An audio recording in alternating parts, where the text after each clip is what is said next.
La verdad quiero agradecerles a todos por estos espacios tan especiales que me han permitido vivir.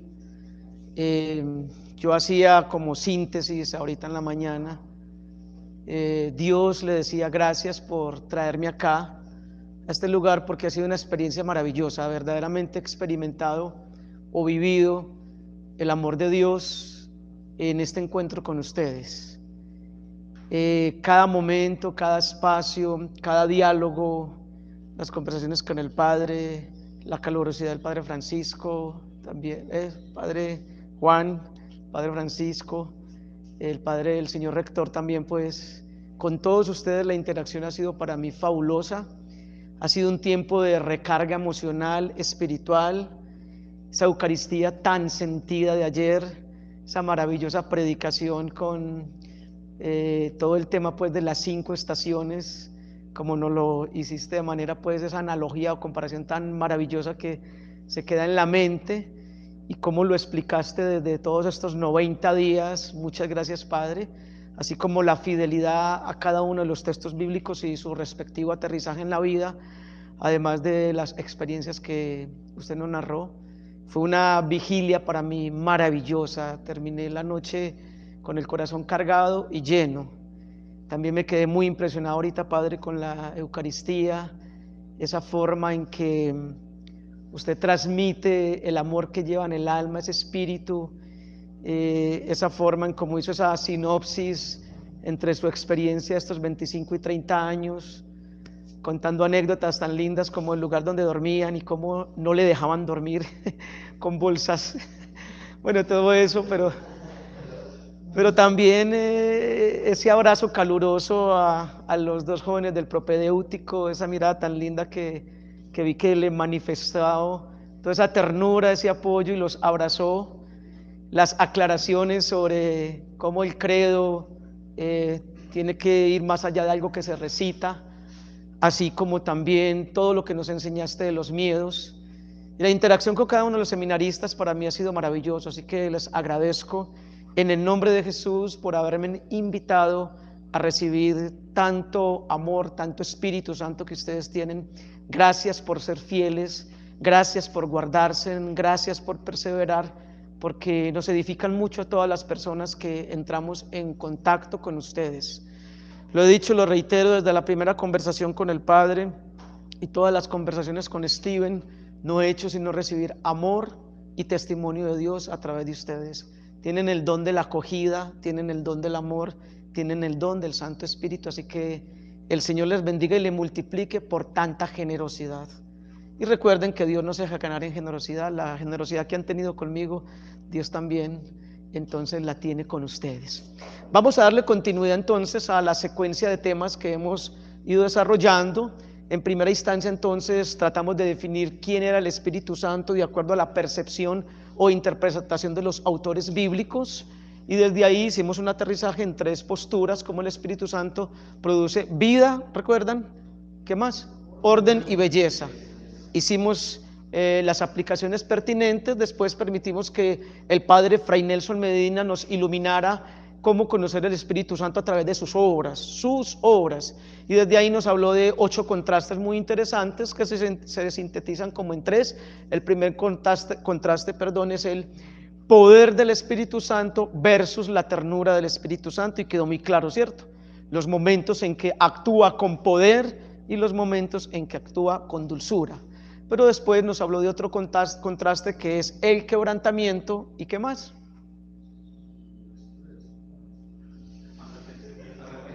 Y el arrepentimiento. Y desde ahí, finalmente, quebrantamiento versus arrepentimiento. Nos hizo también unas explicaciones muy importantes al respecto. Nos habló con gran preocupación del cinismo del mundo actual, cómo la generación posmoderna hace alarde del pecado, y mucha gente se siente orgullosa por pecar. Lo que nos explicaba las redes sociales, donde él dice que muchas mujeres en Europa aborté y que me siento orgullosa de haber abortado, y alardean y presumen de ello. Me siento orgulloso de ser homosexual, de hacer el mal. De hecho, miren que cada año en Medellín tenemos la marcha del orgullo gay, del orgullo. Han visto que es el título y a nivel mundial también se promueve. Entonces, lo que él habla del cinismo, que no hay quebrantamiento, en palabras mías, se le está llamando a lo malo bueno y a lo bueno malo. Tenemos una situación de relativización de principios que es lo más preocupante. Lo más preocupante para mí es eso, que se relativicen los principios. Yo me encuentro con esa situación en muchos lugares en esta práctica pastoral, donde líderes muy reconocidos a nivel laical y también sacerdotal les enseñan a personas que situaciones que el magisterio de la iglesia y la Sagrada Escritura reconoce como pecado no son pecado. Y eso me preocupa bastante, bastante. Entonces me pasó en un lugar, un joven con problemas de homosexualismo, lo traté de ayudar, lo remití a la confesión y el sacerdote le dijo que eso no era pecado. Fuimos y hablamos con él, un grupo de jóvenes en ese entonces, y trató de convencernos. En lo último nos decía, pero sí les queda claro. Y yo, a mí no me queda claro, padre. Sí me hago entender, en muchos lugares enseñándole a los jóvenes que tener relaciones sexuales extramatrimonial, desde que haya amor no hay problema. Entonces hay una relativización de principios. Y me dicen, pero es que lo dijo el padre tal y él es muy buen predicador y es muy ungido. O el predicador tal, líder de tal comunidad que es muy ungido, que es teólogo, que estudió también, que se mueve por el mundo. Y yo les digo, me remito, ¿qué enseña la Sagrada Escritura? ¿Qué enseña la palabra de Dios? ¿Qué enseña el magisterio de la iglesia? Entonces, eso es preocupante para mí, relativizar principios. Una vez un amigo me decía, Juan, estoy en pecado, estoy en fornicación, estoy en pecado, pero mira, tú nunca vas a escuchar de mí que te diga que no es pecado y que es normal. Así esté en el peor pecado y sumergido en él, siempre seguirá siendo para mí pecado. Entonces eso es muy importante, ser fieles a los principios. Como se dice coloquialmente, morir con las botas puestas, o como dice el apóstol Pablo, aunque sea un ángel del cielo que me aparezca y me lo diga, si va en contra de la Sagrada Escritura y del magisterio de la iglesia que está iluminado o apoyado en la Sagrada Escritura, pues anatema sea, maldito sea. Y finalmente Fray Nelson Medina nos hacía el último contraste entre, o más bien, poner la mirada en Dios y la confianza en Dios. Ese fue el segundo bloque temático. En el tercer bloque temático, que nos ubicamos en la vigilia del Pentecostés, quise ya no hablar más del Espíritu Santo, sino hablar de lo que hizo el Espíritu Santo en mí. Y le narré desde ahí entonces mi testimonio de vida con mucha humildad, sinceridad y sencillez, lo que Dios ha hecho en mí y porque hoy sigo caminando con Él y porque quiero seguir con Él por siempre hasta la eternidad. Bien, quiero que hoy hablemos de este tema que es bien importante. Saben ustedes que se ha hablado mucho en los últimos tiempos, en las últimas décadas, de este tema de la inteligencia emocional. Cantidades de seminarios al respecto, mucha tinta ha corrido. El tema de los coaching hoy en día, o los entrenadores trabajan mucho el tema. Yo sé que es un concepto que no es nuevo para ustedes, mucho se ha hablado de esto, y entonces quise hacer como un rastreo hace algunos años acerca de este tema, pero desde la perspectiva cristiana. Autores como Daniel Goleman en la década del 90 fue de los primeros que un psicólogo no cristiano simplemente empezó a investigar sobre el tema y generó gran impacto. Antes de él, ya en la década del 80, algunos otros habían hecho como algunos pinitos, no con el título de inteligencia emocional, manejo de emociones. El tema no es nuevo, el tema es antiguo, pero ha cogido fuerza en el último tiempo. Entonces yo quise darle como una mirada cristiana. Dentro de los autores que me encontré que más manejan el tema de forma admirable, un teólogo colombiano, se me va el nombre, Carlos Álvarez Valdés, es muy conocido acá en Colombia, y a nivel mundial este psiquiatra de Brasil, Jorge Augusto Cury, con sus famosos libros de inteligencia emocional que son fabulosos. Se los recomiendo, queridos seminaristas o sacerdotes, si ya los leyeron o si no los han leído. Hay una saga de él muy buena de libros. Uno se llama El Maestro de las Emociones, otro se llama El Maestro de los Maestros, otro El Maestro de la Vida, otro El Maestro del Amor, y aparte de eso, ¿cómo? El Maestro Inolvidable hace parte de esa saga, esa secuencia, y muchos más libros que él ha escrito. La verdad, tiene una pluma hermosa.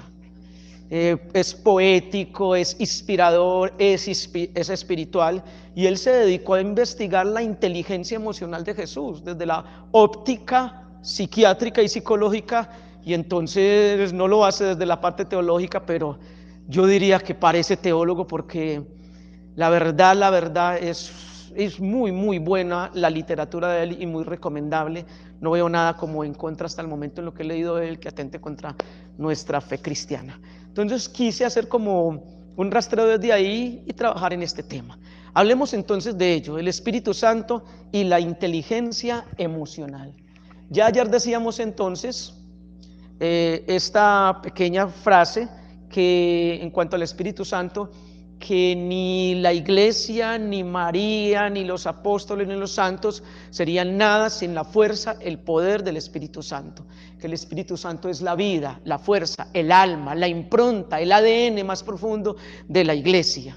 Y desde esa perspectiva definimos algunas cositas del Espíritu Santo. Pero entonces hablemos ya del tema de la inteligencia emocional.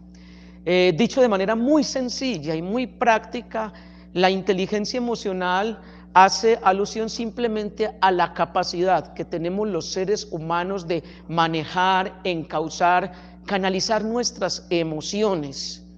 Pregunto, ¿eso es importante o no? Aprender a manejar nuestras emociones. ¿Ustedes qué dicen? En la vida vocacional, en la vida espiritual, pastoral y en todas las dimensiones, ¿es importante tener inteligencia emocional o no? En términos bíblicos, esto no es más que el fruto del Espíritu Santo, del dominio propio. Recuerdan que Gálatas 5:22 habla por allá de los frutos del Espíritu Santo, un elenco de frutos, y a lo último, el último pone dominio propio. Eso es inteligencia emocional. Entonces esto es muy importante, porque es que ahí es donde nosotros tenemos la capacidad de vivir con fidelidad el llamado vocacional que Dios nos ha hecho. En ese sentido, ustedes como sacerdotes, yo como casado, si no tengo inteligencia emocional, me tiro en mi vocación, me tiro en mi proyecto de vida, destruyo todo lo que Dios quiere construir en mí. Construir es muy difícil, elaborar bases, cimientos, ladrillos, columnas, todo eso requiere tiempo, esfuerzo y sacrificio, pero destruir es muy fácil. Ya el Padre ayer en la predicación nos hablaba de dos construcciones, la de Babel y la del Pentecostés.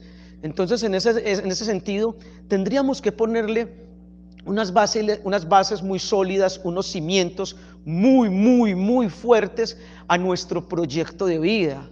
Mateo 7:24 habla sobre los dos constructores, ¿lo recuerdan? Uno construyó ¿sobre qué? Y otro sobre... A mí lo que me llama la atención del texto es que sobre los dos, ambos, cayeron las lluvias, soplaron los vientos y crecieron los ríos. Se inundó en ambas situaciones. Solamente una se sostuvo, y ustedes saben cuál es, ¿cierto? La que construyó sobre la roca. Hoy está muy cuestionado el tema de la ingeniería civil. ¿Han visto los problemas en Medellín? Edificio Space, ¿recuerdan eso? Biblioteca España, Torre Santo Domingo, también. Edificio Babilonia. Un puente por allá que se cayó por Villavicencio hace como año y medio también. Todo problemas de bases, problemas estructurales de bases. ¿Qué bases le estamos poniendo a nuestra vida? Para poner esas bases se requiere mucho de esta inteligencia emocional, manejo de las emociones. Yo he conocido unas personas, unos sacerdotes, unos líderes laicales con unos carismas, unos dones que Dios imprimió en ellos tan lindos y tan especiales, pero con el pasar del tiempo se destruyeron esas vocaciones, se quedaron, se desviaron por una cantidad de situaciones, por falta de inteligencia emocional. Ese tema de las emociones es muy delicado. Por eso ayer lo decía, las heridas emocionales no sanas del pasado son puertas abiertas al pecado. En el fondo, los pecados que cometemos, los errores que cometemos, es porque este corazón no está sano. Y todos venimos de una historia, de unas familias donde hubo cosas muy lindas, pero también hubo grandes situaciones que faltaron. situaciones que no estuvieron. Nuestros padres no fueron perfectos. La psicología dice que no hay corazones sanos. O sea, de alguna manera todos tenemos un rayoncito, más grande o más pequeño, pero todos tenemos un rayoncito. ¿Ustedes creen que no es verdad o no? Todos tenemos algo de neuróticos, en mayor o menor grado, pero se nos sale la neurosis por ahí de vez en cuando, o a veces mucho. Todos tenemos algo de reactivos. De ahí la importancia de trabajar en la sanación de las emociones, que ese sería otro cuento. La psicología hoy habla de las 5 grandes heridas emocionales: herida de abandono, herida de rechazo, herida de traición, de humillación y de injusticia, con las respectivas máscaras que nos ponemos o que produce cada herida, que eso sería pues para otro tema, otro seminario. Si algún día tengo la oportunidad de estar con ustedes, no sería el caso acá hablarlo, pero lo que quiero decir es que las emociones juegan un papel preponderante en todo lo que queramos nosotros realizar. Yo les hago una pregunta: si yo no soy capaz de manejar la emoción primaria del miedo, haciendo alusión a la predicación del Padre anoche, hay unos miedos que son buenos, que sirven, ¿cierto? Pero hay otros que son patológicos, enfermizos, nocivos, dañinos. Esos miedos paralizan, inactivan, me impiden tomar posesión de las bendiciones y promesas de Dios. El miedo es como un monstruo terrorífico, es una proyección sobredimensionada que yo hago. Y está comprobado por datos estadísticos que el 91.6% de las cosas a las que tememos no suceden, pero hay un porcentaje que sí sucede. Por eso decía Job: ay de mí, aquello que tanto temía, eso me sucedió. La mejor forma de vencer el miedo es enfrentándolo, y enfrentándolo de la mano de Dios, por citar una emoción primaria. Pero el que no es capaz de controlar su ira, ¿tiene dificultades en todas partes o no? El que no es capaz de controlar su lengua, ¿se mete en problemas o no? San Francisco de Sales decía que el que murmura tiene en la punta de la lengua a Satanás, y se nos lo pone en la punta de la oreja que él le escucha. Menos mal ninguno de nosotros murmura, ¿cierto? No hemos caído en el pecado nunca. Eso es por allá en otros lugares donde yo predico. ¿O ustedes qué dicen? Aquí no existe eso, ¿cierto que no? Esas tentaciones me vienen a mí. Entonces, una vez casualmente me estaba viendo, llegué a un restaurante a comer y casualmente estaban presentando Los Simpson y me puse a ver, me entretuve. Me pareció muy curioso que Homero Simpson entró a un culto cristiano en Estados Unidos. Entonces el pastor le dijo que tenía que dejar una serie de pecados y los dejó todos, pero había uno que no era capaz de dejar: hablar mal de los demás, murmurar. Entonces le dijo al pastor: no, yo todo eso otro lo dejé, pero no soy capaz, no me aguanto la tentación, no sé qué hacer. El pastor le dijo: tienes que ayunar, tienes que orar. Y él no era capaz, pero de una manera muy didáctica desarrolló una forma, y es que se propuso multarse con $50 cada que hablara mal de alguien. Y empezó a multarse, y así, por no gastar dinero, logró controlar el tema de la murmuración. Yo les hago una propuesta: cada que usted y yo hablemos de alguien, vamos a multarnos por ahí ¿con cuánto? Con 50,000 pesitos, ¿se puede? ¿Ustedes creen al final del mes sí tendremos un ahorro programado o no? Santiago en el capítulo 3 dice que el que domina la lengua es un santo. ¿El que domina la lengua es qué? Y a veces la tentación es tan buena, y las mujeres le cuenta una a la otra el último chisme, y las mujeres toman aire así. ¡Ah! Y los hombres, cuando uno le cuenta al otro, también tomamos aire. Y las mujeres, ¡ah! Y los hombres. Eclesiastés 7:6: Señor, no permitas que mi lengua me haga pecar. Una vez, después de una charla de estas, un joven me abordó: Juan Carlos, es que yo tengo un problema, yo creo que ya me estoy volviendo un poco adicto, me dijo. Y yo: ¿cuál es tu problema? Es que me estoy volviendo un poquito, no mucho, adicto a la masturbación. Y me explicó que se masturbaba 7 veces diarias, o a veces hasta 10. Y yo con mucha prudencia traté de hacerlo sentir mal, pero sí, o sea, cuando me dominan mis emociones, cuando no tengo control de ellas, no puedo llegar con mi proyecto de vida donde Dios quiere. Tengo que aprender a ser gerente de mis emociones, a gerenciarme a mí mismo. ¿Y de dónde obtengo esa fuerza? ¿De dónde me viene? Del Espíritu Santo. Esa no la obtengo por mis propios medios. Entonces hablemos un poquito el tema de las emociones. Las emociones nos informan, nos adaptan al mundo, influyen en nuestros pensamientos, en la memoria, nos organizan para la acción y nos motivan para actuar. Quiero que avancemos un poquito, no hay tiempo como de mencionar las características de cada una. Quiero que nos enfoquemos un poquito en los componentes esenciales de la inteligencia emocional. Son 9 componentes. Entonces, el primer componente es la autoconciencia. Jesús manifestó unos estados de autoconciencia muy grandes y muy elevados. Recuerden que Él vivió todo el proceso humano.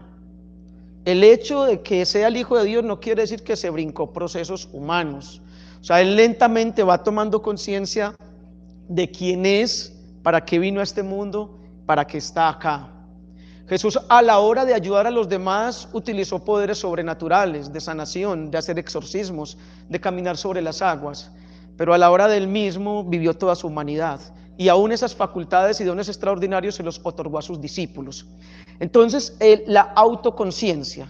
La palabra conciencia, ¿a qué hace alusión? ¿A qué se refiere? Conciencia, ¿de qué viene raíz de conciencia? Conocimiento. Así es. Entonces, conciencia es conocimiento. El tema de conocerme a mí mismo, eso es fundamental y esencial. Autoconocimiento. A veces somos más especialistas en conocer a los demás, en definir características de los demás o defectos de carácter de los demás, en hacerle el examen de conciencia al otro, pero a la hora de autoevaluarme, psicoanalizarme, mirarme hacia adentro, es más difícil. A veces pongo talleres en estos seminarios para que las personas hablen de sus cualidades y hablan más fácil de sus defectos, o son preguntándole a los demás qué cualidades me guste a mí. A veces nos falta mucho autoconocimiento, mucha conciencia clara de quién soy, para qué estoy en este mundo, de mirarme a mí mismo, de descubrir las características esenciales de mi forma de ser. Cuando yo me conozco, puedo ser feliz, porque puedo responder a las necesidades profundas de mi ser. Ayer se hablaba de cómo Dios es respuesta afectiva y efectiva. Afectiva porque responde a mis necesidades de amor, efectiva porque produce resultados. Pero si yo no me conozco, si no sé quién soy, entonces tampoco voy a ser capaz de saber hacia dónde me quiere llevar Dios. Algo tan sencillo como conocer mi temperamento. La famosa teoría de los temperamentos, yo creo que ustedes la conocen, los sanguíneos, los coléricos, los flemáticos, los sanguíneos. ¿Han escuchado hablar de eso, cierto? La más famosa. Los sanguíneos son muy emocionales, muy afectuosos, muy romanticoides, muy de abrazo, muy de piquito. Los mueve, en todo lo mueve la emoción. En ese sentido, Pedro era muy sanguíneo. ¿Se acuerdan que dijo ese día: hoy por ti daré la vida? No, hoy no, daré por ti la vida, Señor, si me es posible. Y ese mismo día, cuando cantó el marrano, el gato, el conejo, ese mismo día lo negó. Pedro fue muy sanguíneo, lleno de emotividad. Dijo una cantidad de cosas que después lo traicionó su desconocimiento de su naturaleza. Y ojo que las emociones no son malas. Lo malo es el emocionalismo. Y el emocionalismo es lo que en estos momentos mueve al mundo. Ayer lo hablaba con el padre. Díganme, ¿cuál es el secreto de las sectas cristianas no católicas? Mover emociones, ¿o no? Unos buenos ministerios de alabanza, que son muy, muy bonita la música cristiana, mueve muchas emociones, poner la gente a llorar y unas predicaciones bien emotivas, y les va gente por montones, ¿o no? ¿Por qué se llena un estadio en Medellín con hinchas del Atlético Nacional o del Deportivo Independiente Medellín, y los del Verde entonces, mátame Verde, mátame, y esa euforia? ¿Qué están moviendo ahí? Emociones o no, que se convierte en emocionalismo y son en esos buses gritando y en el metro y pelean simplemente por ser hincha el uno del otro, simplemente por tener una camiseta de un equipo de fútbol se matan, ¿o no? ¿Es verdad o no? Y viene cierto artista, a veces viene cierto artista reconocido y famoso. Yo me acuerdo hace pocos años que la última gira de Vicente Fernández antes de que se muriera y llenaba estadios por todo el país. Claro, despidió como 10 veces y llenaba estadios, ¿o no? Porque le mueve emociones. Lo mismo Darío Gómez. Yo me preguntaba antes, pero ¿por qué esos conciertos de Darío Gómez diarios son patrocinados por la fábrica de licores y alcoholes de Antioquia? Claro, si es la música del despecho, y entonces todos se van allá a tratar de ahogar las penas en el licor y las penas aprendieron a nadar. ¿Qué le están moviendo? Emociones. Y esos artistas llenos de plata, emociones. Yo me preguntaba por qué el fútbol mueve tanta plata, porque esos futbolistas les pagan esos dinerales. ¿De dónde? Porque es que el fútbol mueve las emociones. Ojo que ahorita a final de año es el mundial y todavía tienen la ilusión en Colombia de que Colombia vaya a Qatar a través de una demanda que entonces, y genera expectativas e ilusiones. Este tema de las emociones es tan delicado. Entonces, tener autoconciencia, el conocimiento de sí mismo, se logra de rodillas cuando usted y yo aprendemos a tener intimidad con Dios, comunión con Dios, orando todos los días, clamando a Dios, el que imprimió en mí su ADN, el que me hizo, el que me formó, me va a enseñar a conocerme. Entonces los sanguíneos son muy emocionales, pero tienen como debilidad que las emociones suben y bajan como las olas del mar, ¿cierto? ¿O no? Ninguna emoción se queda arriba. Entonces el sanguíneo, ojo, uno no puede hacer promesas cuando está muy contento, cuando está en estados de euforia. No se comprometa en esos momentos. Ni cuando está muy triste tampoco tome decisiones. Es mejor en estado de sobriedad. Entonces el sanguíneo tiene ese problema, que en su emotividad promete como Pedro y después mete las de caminar. Los sanguíneos son temerosos e inseguros. El segundo temperamento, los coléricos, son sumamente racionales. No tienen nada de emotividad, pura razón. Tienen mucho liderazgo. Todo le ponen cálculos matemáticos, estadísticos. Le importa son los resultados. Le importan son los frutos, los logros. No viven de emociones, son demasiado racionales. Tienen mucho liderazgo, pero son muy soberbios, muy prepotentes, porque se consideran y se creen buenos. Esos dos son extrovertidos. Los dos introvertidos son el temperamento melancólico y flemático. Los melancólicos son introvertidos, más calmaditos, más callados, más serenos. Son esos que entran al salón de forma imperceptible. El sanguíneo entra, aunque llegue tarde, hola, bien, se sienta, hace mover la silla, se mueve para un lado, para el otro. El colérico hace mucha bulla porque es el que coordina y quiere estar el maestro de orquesta siempre manejando todo, mientras que el melancólico es calladito, llega, se sienta calladito. Es imperceptible prácticamente a veces, pero tiene sus antenas muy conectadas, es muy analítico, es muy del detalle, es muy de lo estético. Y los flemáticos son relajados, tranquilos, son esos que caminan en cámara lenta, hablan en cámara lenta, Dios me lleve, Dios me traiga. ¿Conocen gente así o no? ¿Conocen flemáticos? A los coléricos le dan ganas de coger a los flemáticos y sacudirlos como para que despierten, porque viven como, ay, cómo va por ahí, son como taciturnos.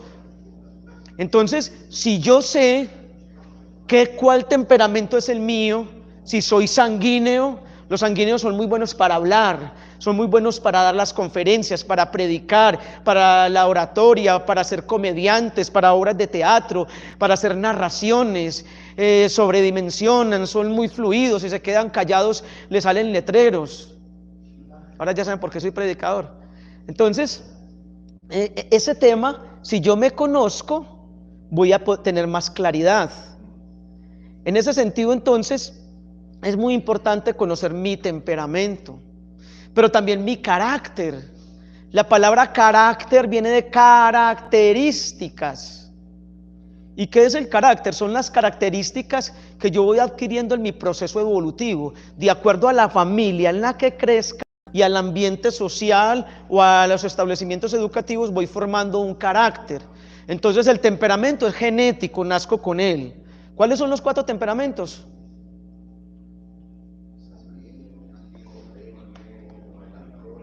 Y flemático. Eso viene en la sangre, no lo puedo cambiar. Puedo mejorar las debilidades de mi temperamento, pero siempre habrá como una pulsión hacia allá. Entonces, si yo me conozco que soy sanguíneo, que soy colérico, melancólico, flemático, voy a poder desde ahí invertirme mejor en mi proyecto de vida.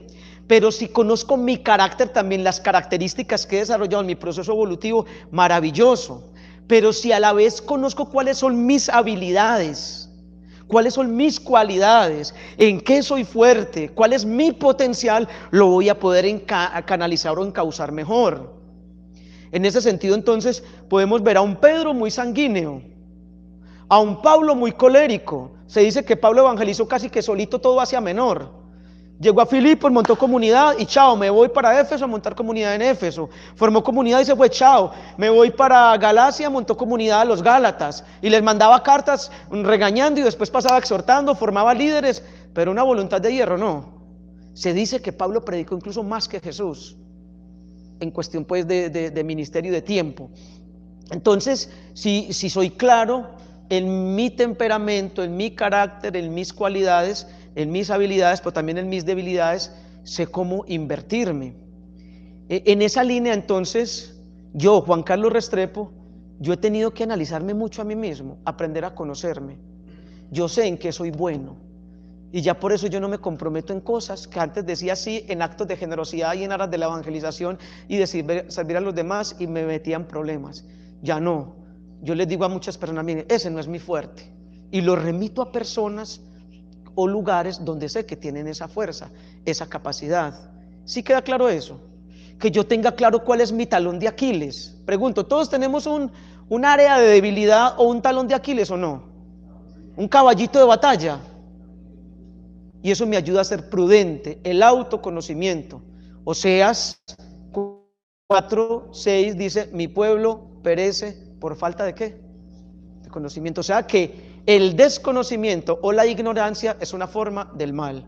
A mí no se me olvida como un joven que nos llegó alguna vez a una comunidad, cuando le hablamos del amor de Dios y del valor de la vida y el respeto por la vida del otro, él empezó a llorar y a llorar y a llorar, pero a los gritos. Y lloraba y gritaba. Tuvimos que parar el grupo en ese momento. Cuando nos explicó, nos dijo, es que yo soy sicario. Yo he matado más de 50 personas. Yo no sabía que la vida humana era tan importante. Yo crecí en un barrio donde idealicé a los líderes del barrio y para ser como ellos tenía que matar gente, porque esa es la ley. A mí me criaron en esa ley. Y cuando él tomó conciencia del daño que había hecho, se hizo un hombre autoconsciente, le entregó su vida a Jesús. Miren, si supiéramos, si tuviéramos conciencia del mal que hacemos, cuando lo hacemos no lo haríamos. ¿Sí queda claro eso? Si tuviéramos conciencia del mal que hacemos, cuando lo hacemos no lo haríamos. Uno toma conciencia del pecado que cometió es cuando lo hizo, ¿o no?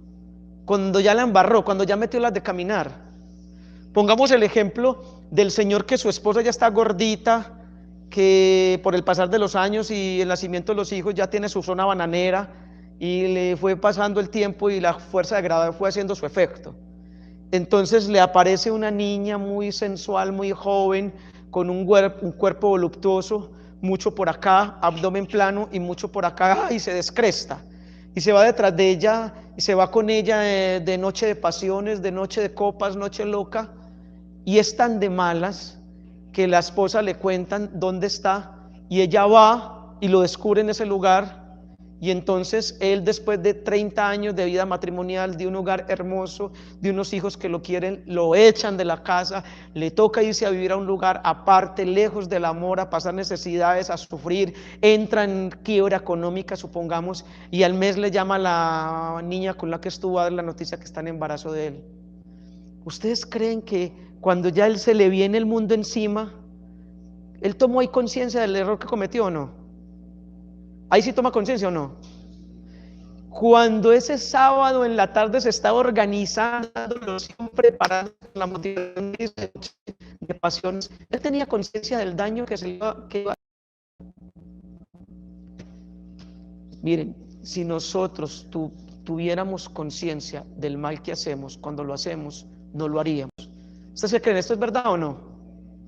Entonces, primer nivel de la inteligencia emocional, autoconciencia. ¿Es importante o no? Segundo nivel de la inteligencia emocional, asertividad. ¿Qué es la asertividad? ¿Quién tiene algún concepto o alguna idea sobre la asertividad? ¿Qué significa ser asertivos?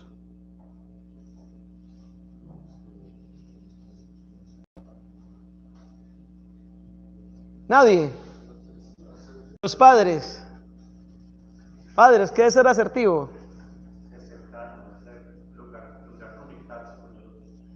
Asertividad es saber expresar mis sentimientos sin agredir al otro, sin agredir, pero también siendo muy sincero, sin ocultar mi realidad. Es la sana expresión de los sentimientos. Saber expresar mis sentimientos sin ocultarlos, pero sin agredir al otro. Pregunto, ¿en la práctica pastoral nosotros debemos ser muy asertivos o no? ¿Ustedes qué dicen? En el campo relacional de la vida comunitaria, ¿debemos ser asertivos o no? No significa que uno se esté tragando las cosas a toda hora y guarde y no diga las cosas por miedo, por respetos humanos, porque el otro se enoja, por el que dirán. Uno tiene que saber expresar los sentimientos o no, padre. En ese sentido, la asertividad que de alguna manera tiene que ver con aceptar también, Sí, creo que, sobre todo en el campo de las relaciones humanas, es como poder buscar el tiempo o el momento apropiado para hacer las cosas. Creo total. que es muy importante eso. Y que pasa mucho, por ejemplo, en el tema de pareja, cuando él llega bien enojado, bien cansado, y le comienza a decir problemas, por ejemplo. Claro. No, ese no es el momento para hacerlo. Entonces, también tiene que ver con eso. Pobres mujeres. Además que miren, está comprobado por datos estadísticos que las mujeres hablan más o menos 90.000 palabras diarias. Hablan más que nosotros. Y los hombres hablamos 60.000. Entonces la pobre mujer que está todo el día en la casa encerrada y no ha hablado con nadie, y llega el esposo bien cansado, sin ganas de nada. Pobre hombre, lo que le espera, 90.000 palabras. Entonces, menos mal el celular le ayuda a canalizar un poquito.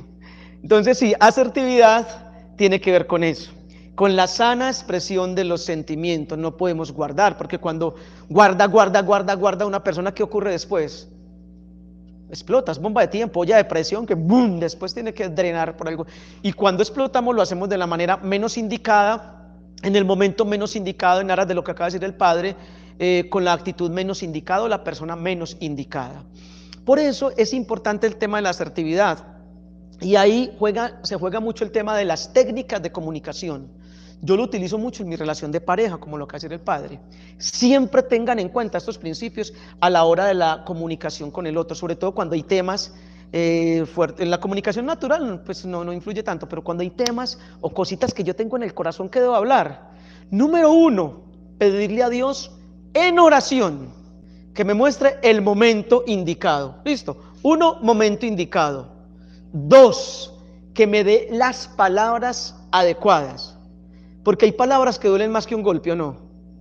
¿Ustedes qué dicen? ¿Hay palabras que lastiman más que un golpe o no? Entonces, 1, oración para el momento. 2, las palabras adecuadas. 3, que me dé la actitud adecuada.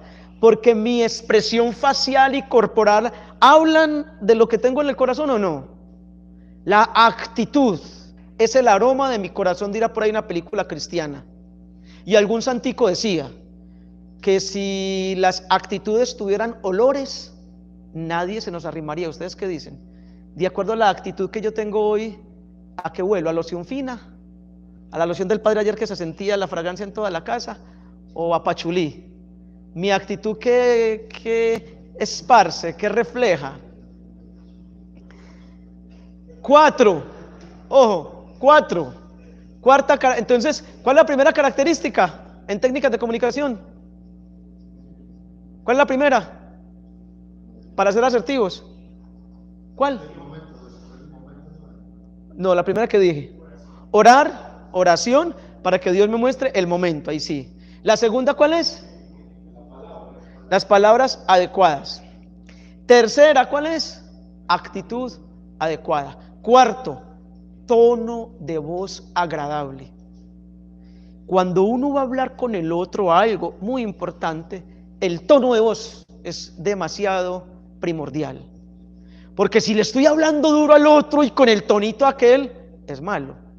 Ni que tenga un tono impositivo o autoritario, coercitivo, pero que tampoco tenga un tono por allá de inseguridad, de miedo, gagueando, de sometimiento, de inseguridad. No, un tono de voz agradable, adecuado, sereno, con convicción, con humildad pero convicción. ¿Listo? ¿Cuántas llevamos? 4. Quinto, mire a los ojos.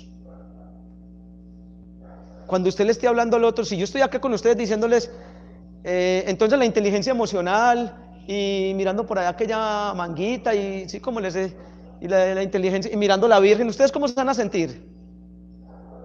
¿Cierto que es muy bueno cuando uno habla que lo miran a los ojos o uno mirar al otro a los ojos o no? Hasta dicen que es educación mirar a los ojos. Entonces, en ese sentido, mire al otro a los ojos. Ahora pues no tampoco con una mirada inquisidora, una mirada adecuada, una mirada amable. ¿Cuánto llevamos? 5. Sexto, sosténgase en el tema. La otra persona, cuando no le agrada, le incomoda el tema, va a tratar de evadir. Sí, pero es que los peros y las objeciones, y yo lo hago mucho con mi esposa. Yo, amor, cuando la cito para hablar algo y le aplico estas técnicas, ella empieza, pero es que tal cosa, pero es que usted también, y yo, no, amor, sí, bueno, ahorita hablamos de ese defecto mío, pero el punto es este. Quiero que nos centremos en esto. Pero es que de todas maneras, amor, el punto es este. Y sigo hablando con ella y otra vez se me sale y yo te reitero, mi amor, que estamos hablando. Entonces yo cojo papel y lápiz y va, aquí anoté lo que me acabo de decir para que lo hablemos ahorita, que si quiero escucharla al respecto. Y esto, aquí le tengo anotado lo suyo para que vea que la voy a escuchar. Pero hablemos de este punto primero. Entonces la dejo acorralada y finalmente no le queda más que sincerarse. Bueno, amor, yo creo que ese tema pues, y entramos en conversación, pero sosténgase en el tema. 6 puntos fundamentales para ser asertivos. Si así usted lo hace, si usted ora el momento, si usted utiliza las palabras adecuadas, si tiene la actitud adecuada, el tono de voz adecuado, si utiliza todas estas técnicas, se sostiene en el tema, créame que usted delante de Dios va a quedar tranquilo. Si el otro aceptó, no aceptó, le gustó uno, usted se va tranquilo y en santa paz porque hizo usted lo que le correspondía. ¿Queda claro? Asertividad es saber manifestar mis sentimientos sin ocultarlos y sin agredir al otro. Con serenidad y tranquilidad puedo expresar las cosas. Oiga, pero es cierto que en la realidad a veces se van guardando muchas cositas en el corazón, ¿o no? ¿Creen ustedes que este componente es importante o no? Tercer componente, empatía. ¿Qué es la empatía?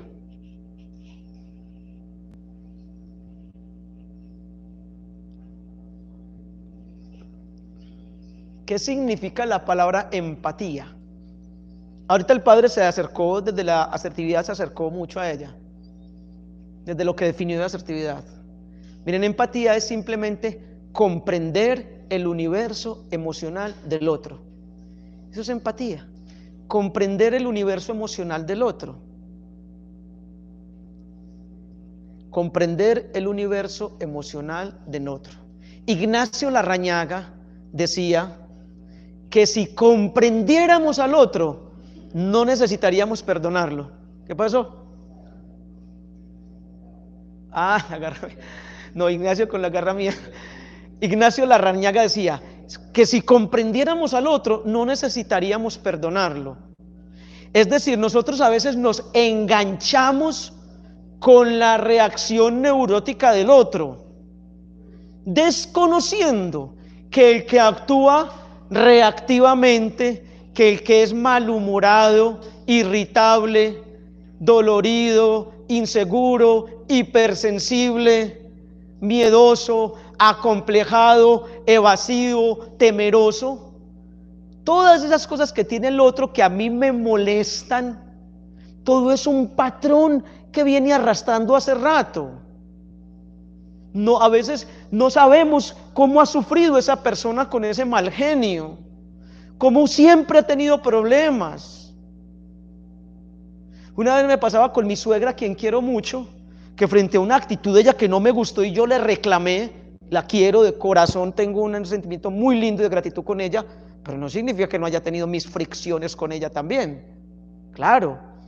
Y ahí es donde yo entendía, ya, con razón decían tantos chistes con las suegras. Pero desde el poder de la oración, de la sanación, del amor y del perdón, yo tengo una relación muy linda con mi suegra en estos momentos. Y una vez yo le hacía un reclamo por unas actitudes de ella en mi casa, y ella me decía, Juan, toda la vida he tenido problemas en todas partes por esto mismo. Entonces yo me quedé pensando, claro, y me acordé todas las cosas que ella me había contado de su historia desde niña. Yo, claro, es que ella viene con todo ese patrón arrastrando, y aún su papá era así, y su abuelo. Entonces todo un árbol generacional de arrastrando generaciones y generaciones, todo eso. Ahora bien, quiero cerrar una ventanita, aclarar aquí algo. Hay un pensamiento protestante que se ha metido mucho en el mundo católico, principalmente a través de movimientos carismáticos, y es el famoso tema de las ataduras intergeneracionales. ¿Han escuchado hablar de eso? La posición católica en estos momentos muy clara de la teología católica. O sea, la teología católica dice que ese tema, eso de que yo heredo de mi papá, no es así. Y aunque científicamente hay muchos datos que ayudan a esclarecer el tema de que si mi papá fue sicario, entonces yo también soy sicario por herencia. Que si mi papá fue ladrón, entonces yo lo llevo en mi sangre, en mi ADN, y también. Lo aclaró hace muy poco la iglesia, en un seminario al respecto muy bueno que tuve conocimiento, y la posición es la siguiente. La sangre, el ADN, eso influye, claro. Así como heredo rasgos físicos, color de piel, tamaño de estatura, lunares y cosas, eso sí, ahí sí determina totalmente en lo físico, pero en lo conductual no determina, influye, jala de alguna manera. Hay una tendencia, pero no domina mi voluntad, porque si no seríamos títeres, marionetas de un ADN. ¿Sí me hago entender? Incluso hay una rama en la psicología que se llama psicogenealogía, y es como nosotros repetimos mucho lo de nuestros ancestros, como que hubiese un guión que seguimos casi que al pie de la letra. Se hizo un estudio, ojo, pero aclaro lo siguiente, se hizo un estudio en Medellín sobre madre solterismo. 1000 madres, que me pareció curioso, yo no, y eso me di cuenta dictando clase en la Universidad Católica Oriente. Me dijeron, no des clase, que lleve los alumnos para esta conferencia, y me puse a escucharla y yo, qué interesante. Dijeron que esas 1000 madres solteras, adolescentes, les preguntaron a qué edad quedó la mamá en embarazo de ellas, y vaya sorpresa, porque fue la misma que ellas quedaron embarazadas. O sea, repetimos de una manera ese guión impresionante, pero aclaro, lo genético, lo sanguíneo, lo biológico no determina, influye. Esa es la palabra clave, influye, no determina, no me obliga, influye. Les digo qué es lo que sí determina, domina y obliga: el ambiente en el que yo me crié. Ahí sí. El ambiente en el que, si ya en mi sangre hay una tendencia hacia allá, hacia ser alcohólico, ya en mi sangre hay una tendencia, y crezco con un papá alcohólico, ese ambiente, ahí sí me doblega y termino allá. ¿Queda claro el concepto? Sí queda claro. Incluso investigaciones científicas hablan de algo que se llama memoria de las emociones, y es lo mismo, como en la sangre hay una tendencia, pero no domina. En lo físico sí determina, en lo conductual no determina. Pregunto, ¿sí queda claro el concepto? Lo repito muchas veces porque quiero tener la certeza que quedó claro y que no confundí a nadie. ¿Sí quedó claro? Entonces, eso de las ataduras intergeneracionales, hay que tener cuidado con eso. Bien, entonces, en ese sentido, Empatía es comprender el universo emocional del otro y es saber que el otro viene arrastrando con una cantidad de cosas hace rato, hace tiempo, y que ese patrón de conducta que tiene tan afincado, tan enraizado, tan adherido en su ser, no lo va a cambiar de la noche a la mañana. Y ahí es donde el tema de la misericordia, no juzguen y no qué, perdonen y Dios. Entonces ahí está todo eso. Narran las historias de San Francisco de Sales, que él es conocido en la historia de la iglesia como el santo de la dulzura. Y cuando él muere, encuentran debajo del escritorio de él una cantidad de pedazos de uña, de cueritos, de sangre. Y cuando él le daba asesoría a sus discípulos, ellos salían, ay, que Padre, si es dulce y si es especial. Y el mentira es que él por dentro rasgando y rasgando, y Dios, ayúdame, ayúdame, por favor, a mostrar una cara dulce. O sea, en el fondo San Francisco lo que era un neurótico, cascarrabias, malgeniado, pero a punta de oración, de Espíritu Santo, de trabajar inteligencia emocional o dominio propio, logró alcanzar la dulzura. Porque es que mi defecto de carácter o tendencia pecaminosa en las manos de Dios se transforma en mi más grande bendición. Es así como Dios trabaja. Ese talón de Aquiles, ese caballito de batalla, ese aguijoncito en mi carne, es el que me mantiene humilde, es el que me mantiene de rodillas, ese es el que me jalona la bendición. Oh bendito pecado por el cual merecimos tan grande salvación, famosa la frase de Agustín. Claro, ahí está la dinámica en la que él trabaja, la ley de contrarios de Dios, que de la oscuridad saca luz, que de un pueblo pecador desordenado oscuridad saca luz, que de un pueblo pecador desordenado, promiscuo y idólatra sacó la más grande luz, que mirando la genealogía de Jesús estaban prostitutas, y de ahí, de ese pueblo, de toda esa situación, Dios saca algo bueno. Él es especialista en sacar del pecado gracia, de la oscuridad luz, de la enfermedad salud. Él es el encargado de revertir todo. Por eso a mí me parece tan lindo esa expresión del Evangelio según San Marcos, donde el cieguito Bartimeo grita. ¿Recuerdan a Bartimeo? Él era ciego, sordo. Tenía un oído muy tremendo. Ese sí tenía el oído que decía ayer el padre Nelson, de Isaías 54, un oído agudo, sensible. Escuchó que pasaba, los ciegos desarrollan mucho los sentidos. Entonces escuchó ese día que pasaban mucha gente. Bueno, está pasando más gente de lo normal. ¿Por qué? Ah, es que viene Jesús. Jesús, ¿y quién es ese? ¿Ese es cuál? Uno que hace milagros. ¿Milagros? Sí, ¿qué ha hecho? Ha curado sordos, paralíticos, expulsa demonios, ha sanado varios ciegos. ¡Ah! Cuando le dicen ciegos, ¡Jesús! Grita a todo pulmón. ¿Y qué hacen los discípulos? ¿Lo quieren qué? Porque ya era ciego y lo quieren entonces enmudecer, le quieren poner una mordaza. Y él se dejó callar.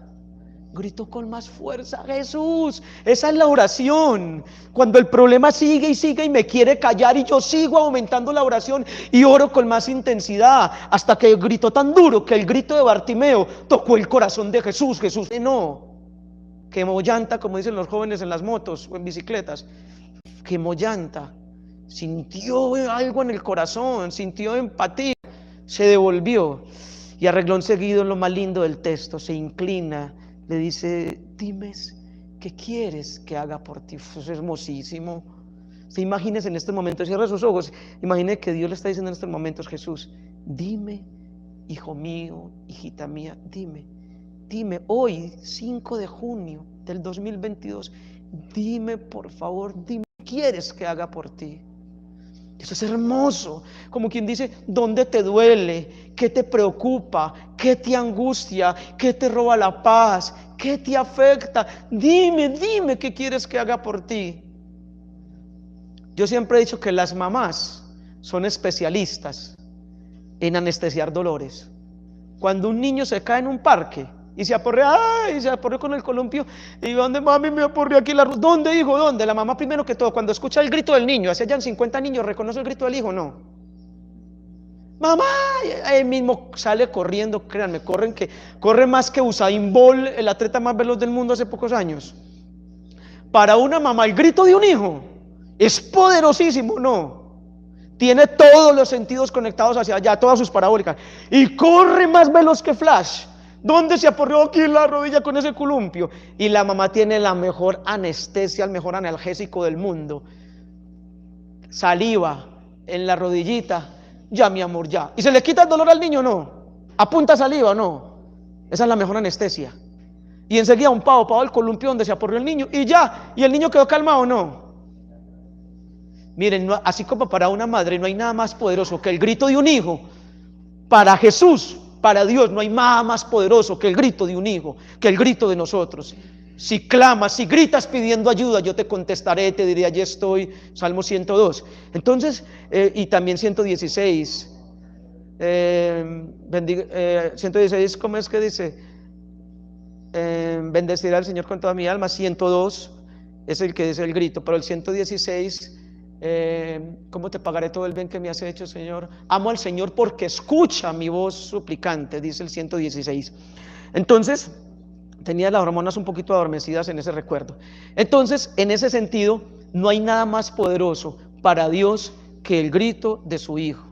Y le dice, ¿qué quieres que haga por ti?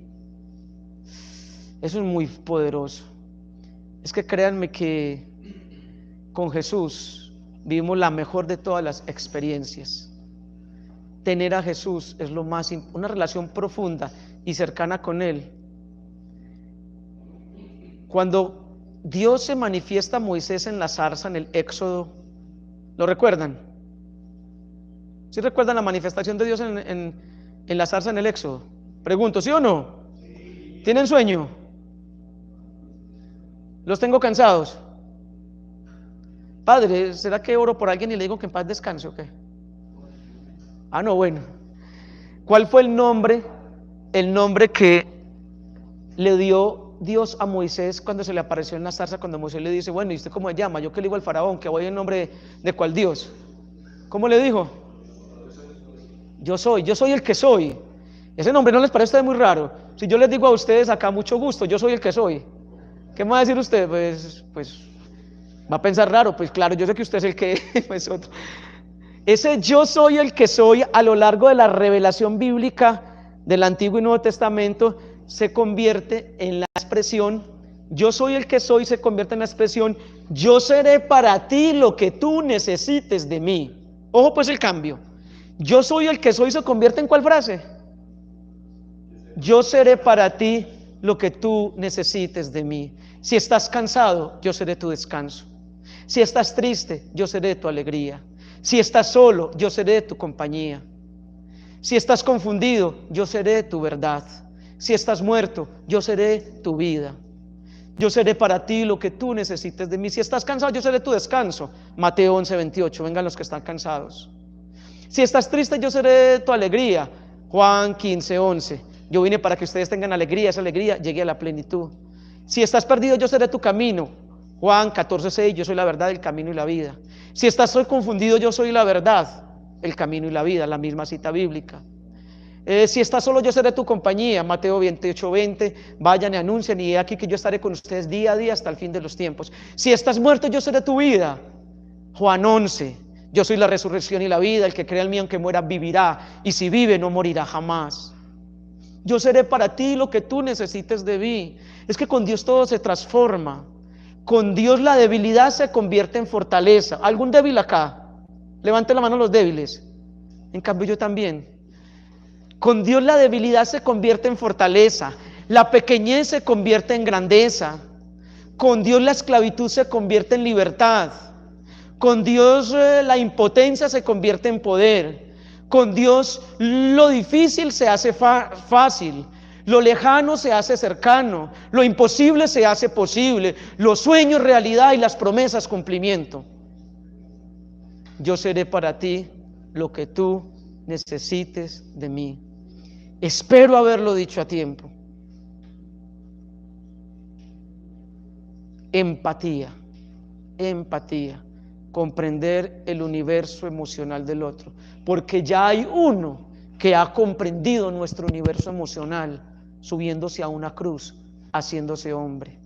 Jesús de Nazaret, que nos dice a un Juan en una de sus cartas, miren cómo es de empático Jesús, que en una de sus cartas dice Juan: y si tu conciencia te acusa, ¿hay alguno que le acusa que la conciencia por errores y pecados que ha cometido? No. Y dice Juan: y si tu conciencia te acusa, hay uno que es más grande que tu conciencia, Cristo Jesús.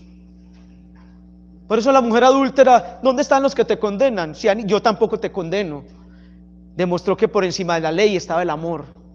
Pero le dije: hey, pero no vuelvas a pecar, no la vuelvas a embarrar, pues, que te puede pasar algo peor. Continuemos. Congruencia. ¿Qué es la congruencia? La congruencia no es más que la misma coherencia. Bueno, y les pregunto, ¿qué es ser coherentes? ¿Qué es la coherencia? ¿Qué es la coherencia? ¿Qué es ser coherente?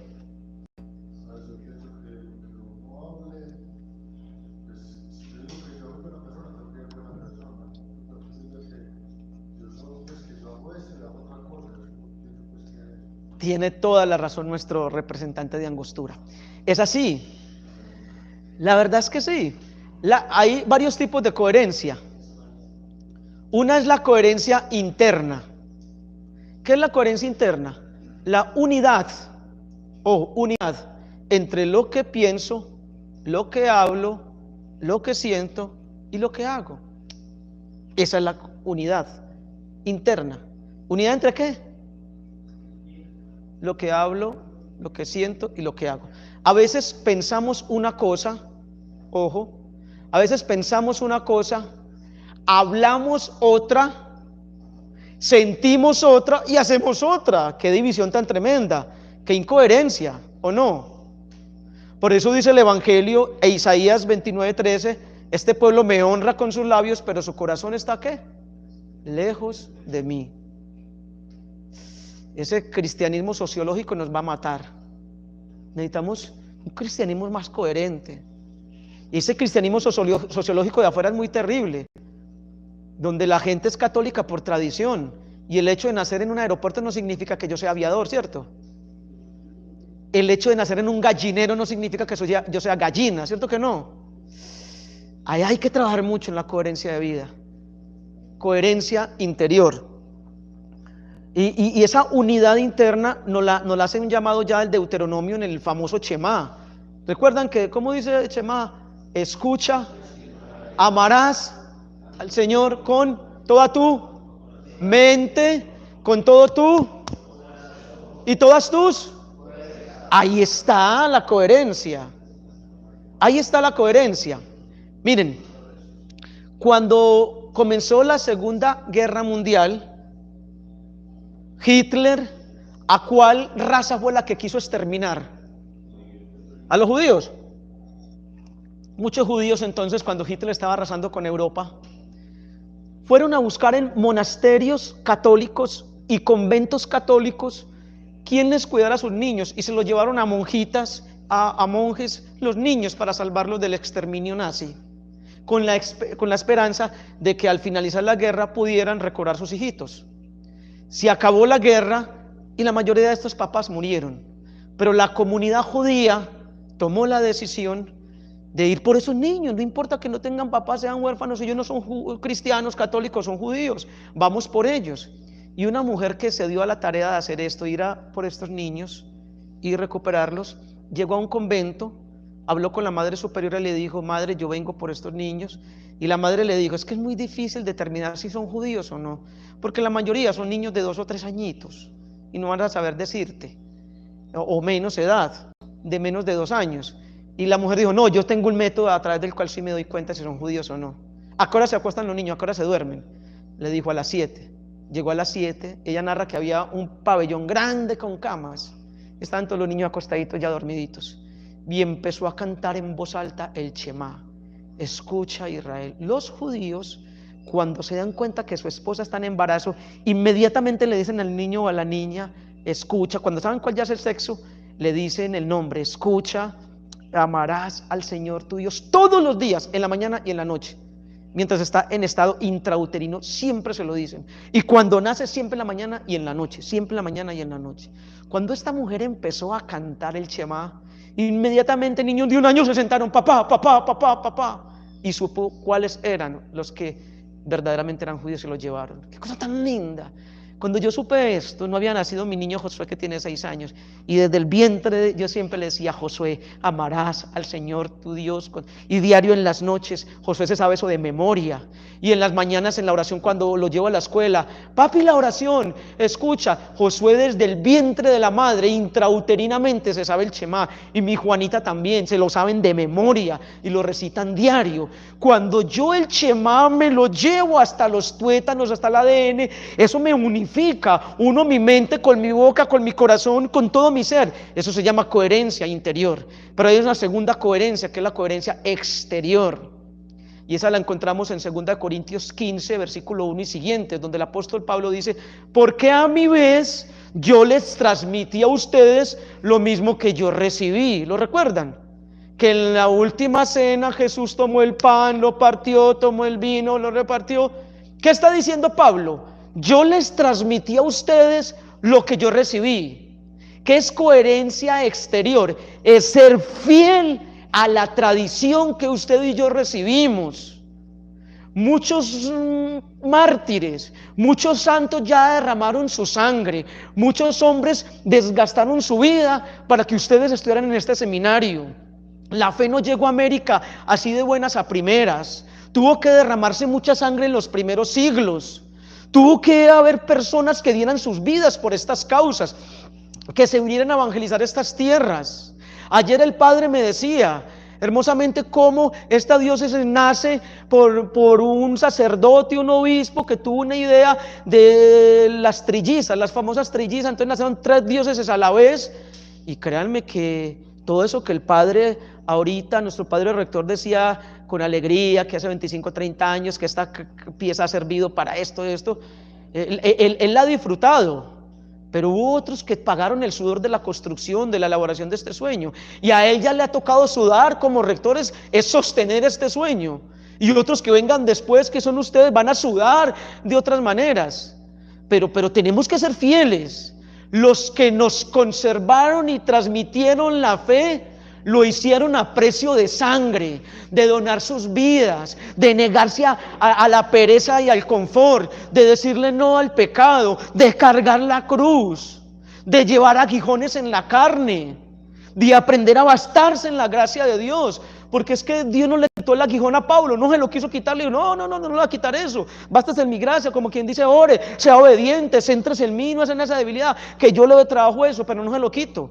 Porque es que si Dios nos quita el aguijoncito, es peligrosito, ¿no? Y lo dije en diminutivo las dos cosas: aguijoncito y peligrosito. Aguijón y peligroso. Y vuelvo y lo digo: el aguijón nos mantiene pegados de Dios, humildes. Yo le digo a Dios a veces: Dios, yo te oro, yo te busco, y estas tentaciones siguen ahí latentes, pues se van a envejecer conmigo, estas tendencias pecaminosas.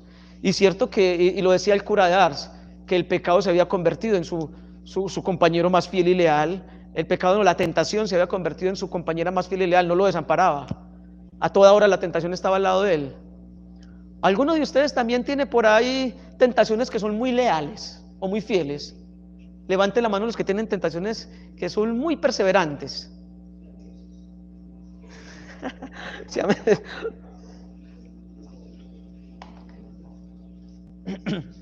Entonces quedan claras las dos coherencias. ¿Coherencia qué? La primera, interior, queda claro que es cierto. ¿Y coherencia? Hay una tercera coherencia, que es la coherencia integral. ¿Y qué es la coherencia integral? Es cuando yo logro integrar a todas las áreas de mi vida esos principios que tengo. Entonces soy coherente no solamente a la hora de hacer pastoral, sino que soy coherente en mi vida familiar. Y cuando me voy de vacaciones, el mesecito de vacaciones no es un mes donde me liberé, estoy fuera del seminario, puedo hacer y deshacer. No, soy coherente también de vacaciones en esas 4 semanas con mi familia, en mi contexto. soy coherente manejando un vehículo, una moto, no me robo un semáforo, soy coherente pagando los impuestos y las cosas, soy coherente con mis estudios, con mi formación académica, coherencia en todas las áreas de la vida. No me puedo quitar el hábito de cristiano cuando salgo del seminario o en otros lugares. O como yo salir de acá en la moto a altas velocidades, a robarme semáforos e insultar gente por el camino. Y entonces, ¿qué fue lo que prediqué acá? Pues, ¿cuál coherencia? Entonces, coherencia interior, coherencia exterior, coherencia integral. Autonomía. Voy a resumir estas para terminar. ¿Qué es la autonomía? Los cristianos tenemos que aprender a manejar el tema de la autonomía en el siguiente aspecto. Autónomo es aquel que no es ni dependiente de los demás, ni aislado, supremamente independiente. ¿Las dependencias son nocivas o no? La única dependencia que no es nociva es la dependencia de Dios. De resto, todas las dependencias son malas, ¿cierto? Depender de seres humanos es lo peor. Hay que depender es de Dios. Por eso estamos siguiendo principios y no personas, siguiendo el mensaje y no el mensajero, siguiendo a Dios y no a hombres. Repito, hay que seguir principios y no personas, el mensaje y no el mensajero, a Dios y no a hombres. Entonces, la dependencia, la demasiada independencia, llanero solitario, isla, también es mala. Hay un punto medio que se llama interdependencia, esa es la que es saludable, y esa es la autonomía. La autonomía es la interdependencia, es saber tener y con Dios y espacios de relación con los demás. Esa es la vida del cristiano, a solas y en relación con el otro, a solas con Dios y en relación con el otro. Y eso que es soledad, a solas con Dios, no es soledad. La soledad elegida es liberación, obligada es desolación. ¿Queda clara esa frase? La soledad elegida es liberación, obligada es desolación. ¿Por qué obligada es desolación? Porque cuando yo soy muy dependiente de alguien y esa persona se muere, no puede estar más conmigo por lo que sea, entonces me obliga a estar solo, quedo desolado. Pero cuando yo elijo estar a solas para estar con Dios, conmigo mismo, eso es liberador. ¿Listo? Esa es la autonomía. Motivación. El Espíritu Santo es el mayor motivador del ser humano. La motivación es una extraordinaria fuerza interior que me hace mover con velocidad, con rapidez, con fluidez. Es cuando yo tengo una chispa, es cuando soy chispudo, como se dice coloquialmente. Es cuando tengo motivos, cuando tengo razones, cuando tengo porqués. Y entonces cuando yo le encuentro el porqué y el para qué Dios me puso en este mundo, yo vivo motivado, yo vivo feliz. Yo les decía ayer, yo descubrí para qué Dios me puso en este mundo, para que evangelizara, para que fuera un papá y un esposo. Hoy vivo feliz orando, hoy vivo feliz predicando, hoy vivo feliz como papá, hoy vivo feliz como esposo. Yo he sido completamente feliz en este seminario con ustedes, hablando los temas que me gusta, orando con ustedes, esas maravillosas eucaristías, ese ambiente tan lindo que se respira acá, esta fraternidad, ese amor, esos saludos, esa ayuda, esa solidaridad, todo eso me hace feliz, pero salgo de aquí feliz a estar todavía muy feliz también con mi familia, y llego a darle un beso, un abrazo, un pico, y mis niños, papi, me abrazan, les llevo un regalito, se los compro en La Milagrosa, un regalito a cada uno, y papi, el regalito, y tengo 3 perritos pequeñitos que me hacen hasta fiesta y llego y me enfiesto ahorita, porque para eso me casé, para disfrutar la vida familiar, porque yo soñaba siendo papá, teniendo mascotas, me gustan mucho los animalitos, la naturaleza, siendo esposo. Y por la noche me veo una peliculita con mi esposa y hacemos otras cositas que me gustan también mucho. Yo estoy casado y tengo la bendición de Dios, ¿o no? Dios me dio esa naturaleza. Entonces remato el día feliz. Qué fin de semana tan bueno para mí. Miren, qué fin de semana tan rico, haciendo lo que me gusta, predicando, evangelizando, estando en familia. Por Dios, termino mis días cansado pero contento. Eso es motivación. Si llegan Si llega un papá y le dice al hijito, hijito mío, mañana te voy a llevar al centro recreativo de Confama, el que tanto te gusta, mañana domingo, sí, qué rico papi, y vamos a montar en las bicicletas acuáticas, y vamos a meternos al tobogán, y vamos a montar al avioncito, y en los juegos electrónicos, ¿el niño se anima o no? ¿El niño se motiva o no? ¿Se le dispara la motivación al 1.000.000%? No. Y dice papá, pero hay una sola condición, hijito. ¿Cuál, papi? Te tienes que levantar a las 4 de la mañana, ¿se levanta o no? ¿Es a las 3? ¿Es a las 2? ¿Es a la 1? Si le toca casi sin dormir, ¿lo hace o no? Porque miren, uno motivado, cuando usted y yo tenemos la motivación del Espíritu Santo, vea, nos cruzamos los 7 mares, nos recorremos los 5 continentes, pero uno motivado va donde sea, uno enamorado hace lo que sea, una mamá enamorada de su hijo da hasta la última gota de su sangre por él. Jesús, motivado de amor por el Padre, lleno del Espíritu Santo, colgó sus brazos en la cruz. Los mártires murieron con la sonrisa en los labios, felices porque estaban llenos del espíritu motivador de Dios.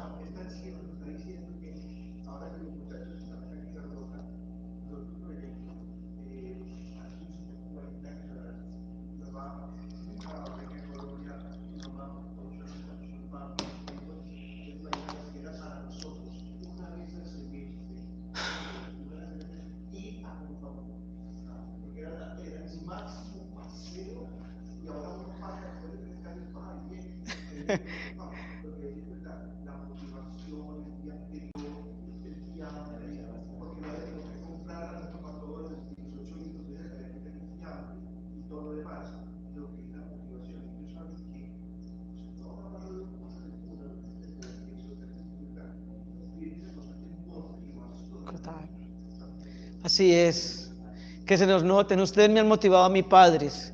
Padres, a ustedes se les nota el Espíritu Santo. Para mí ha sido una gran motivación. Con ustedes no me pasa lo de las viejitas, no tienen que ir las viejitas a orar por ustedes. Para mí lo que he vivido aquí ha sido maravilloso. Bien, como yo hablo tanto, soy muy sanguíneo y el tiempo en televisión es muy cortico, vamos a dejar hasta ahí y van a trabajar un taller que les voy a poner en el desierto. Y ahí también se habla de estas otras 3 habilidades sociales: capacidad de solucionar problemas y relaciones interpersonales. Discúlpenme, pero es que a veces me voy apasionando y me voy encalambrando. Pero bueno, yo sé que ustedes me tienen paciencia y misericordia, ¿o no? Pasemos entonces. Steven, ¿sigue la media mañana o sigue el desierto ya? ¿Pero qué es primero? Lo que ustedes digan. Ok, perfecto. Y después el taller, ¿tú les puedes entregar a cada uno el taller? ¿Cómo? O bueno, Steven les va a entregar un taller, por favor, lo van a leer muy rigurosamente, es un poquito extenso, pero quiero que lo trabajen profundamente porque es un taller sobre inteligencia emocional muy bien elaborado, basado en estos libros de Jorge Augusto Curi. Es una síntesis de varios libros, listo, sobre todo uno de ellos donde se trabaja en la inteligencia emocional de cada uno de los apóstoles, para que ustedes comparen y vean todo esto. Lo leen a conciencia, no pierdan tiempo, por favor, y después venimos a socializar.